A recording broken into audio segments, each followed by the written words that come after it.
डोसा हा असा नाश्त्याचा प्रकार आहे जो सगळ्यांनाच आवडतो आणि त्यात तो कुरकुरीत असेल तर सगळेच आवडीने खातात. तर आज आपण बनवणार आहोत ज्वारीच्या पिठापासून कुरकुरीत असा डोसा, जो फक्त 10 मिनिटातच तयार होतो. त्यासोबत आपण एक लाल टोमॅटो चटणीसुद्धा बनवणार आहे, जी आपल्याला डोशासोबत खाऊ शकतो. ह्या रेसिपीमध्ये आपण कुरकुरीत डोसा कसा करायचा ते पाहणार आहोत. चला तर मग रेसिपीला सुरुवात करूया. त्यासाठी एका बाउलमध्ये 1 कप ज्वारीचं पीठ घ्यायचं.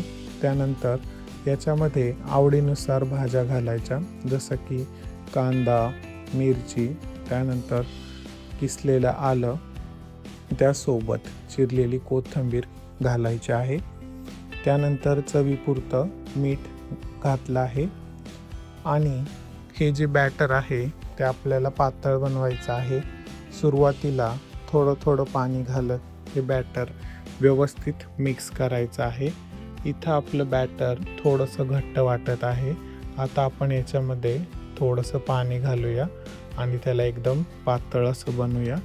रवा डोश्यासाठी जसं आपण पीठ बनवतो त्याप्रमाणेच इथं आपल्याला पीठ बनवायचं आहे. एकदम पातळसर पीठ आपण बनवून घेतलं आहे. आपलं डोश्याचं पीठ इथं तयार आहे. तोपर्यंत आपण एकदम स्वादिष्ट अशी टोमॅटोपासून चटणी बनवूया. तर त्यासाठी कढईमध्ये 1 मोठा चमचा तेल घेतला आहे. फोडणीसाठी 1 टेबलस्पून जिरं, 1 टेबलस्पून धने, थोडंसं आलं, 7 ते 8 लसणाच्या पाकळ्या, 2 मीडियम साईज कांदे बारीक चिरलेले आणि 2 मोठे चमचे शेंगदाणे. आता ही सर्व जिन्नस हलकेसे परतून घ्यायचे आहे, जेणेकरून त्यातला कच्चापणा जो आहे तो निघून जाईल. आता याच्यामध्ये 4 मीडियम साईज टोमॅटो बारीक चिरून घालायचे. तिखटपणा येण्यासाठी 4 लाल मिरच्या घातल्या आहेत आणि हे सुद्धा आपल्याला व्यवस्थित असं परतून घ्यायचं आहे, जेणेकरून त्याचा कच्चापणा निघून जाईल. कांदा टोमॅटो व्यवस्थित शिजण्यासाठी याला आपण 5 ते 6 मिनिटं वाफ काढून घेणार आहे, जेणेकरून ते व्यवस्थित शिजतील. आपले 5 ते 6 मिनिटानंतर कांदा टोमॅटो व्यवस्थित शिजला आहे. याच्यामध्ये थोडीशी चिंच आणि चव बॅलन्स होण्यासाठी थोडासा गूळ घालायचा आणि हे सगळं मिक्स करून गॅसवरून काढून त्याला व्यवस्थित थंड करून घ्यायचं आहे.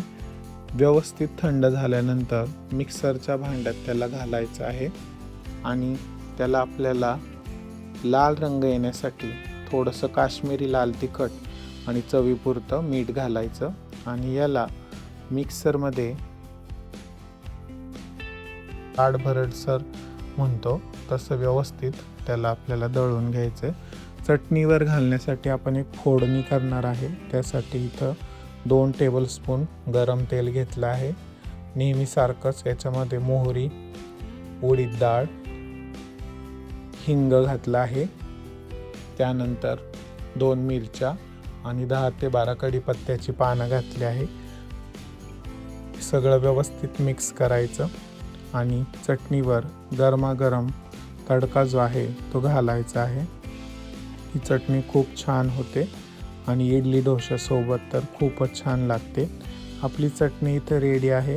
आता आपण डोश्याची तयारी करू. आपण आपलं पीठ आधीच तयार केलं आहे, त्याला एकदा हलवून घ्यायचं. तोपर्यंत इकडं तवा जो आहे तो व्यवस्थित गरम करून घ्यायचा. शक्यतो नॉनस्टिक पॅनच वापरायचं, त्यामुळे डोसा चिकटत नाही. त्याला थोडंसं तेल लावायचं आणि कडेच्या साईडने हे पीठ सोडायचं, नंतर मध्यभागी सोडायचं. त्याने डोसा जो आहे तो प्रॉपर सेट होतो. यावर थोडंसं तेल घालायचं आहे. जितकं तुम्ही तेल घालणार आहे तितका तुमचा डोसा कुरकुरीत होणार आहे. याला असंच हाय फ्लेमवरती 2 ते 5 मिनिटं व्यवस्थित कुरकुरीत होऊन द्यायचं आणि 2 ते 5 मिनिटानंतर तुम्ही बघू शकता आपल्या कड्या ज्या आहेत त्या मोकळ्या झाल्या आहे आणि आपला डोसा खूपच कुरकुरीत झालेला आहे. हा डोसा खूपच लवकर आणि पटकन तयार होणार आहे. त्याला आपण बनवलेल्या चटणीसोबत तुम्ही सर्व करू शकता. आठवड्यातून एकदा वेगळा नाश्त्याचा प्रकार म्हणून आपण याला सर्व करू शकतो. ज्या पेशंट्सला BP आणि शुगर आहे त्या पेशंट्सला हा नाश्ता तुम्ही आवडीने खाऊ घालू शकता. तर हा कुरकुरीत डोसा याआधी तुम्ही बनवला होता का हे कमेंट बॉक्समध्ये मला नक्की सांगा. अशाच नवनवीन रेसिपी पाहण्यासाठी स्वादयोग रेसिपीसोबत जोडलेले राहा. पुन्हा एकदा भेटूया नवीन रेसिपीसोबत.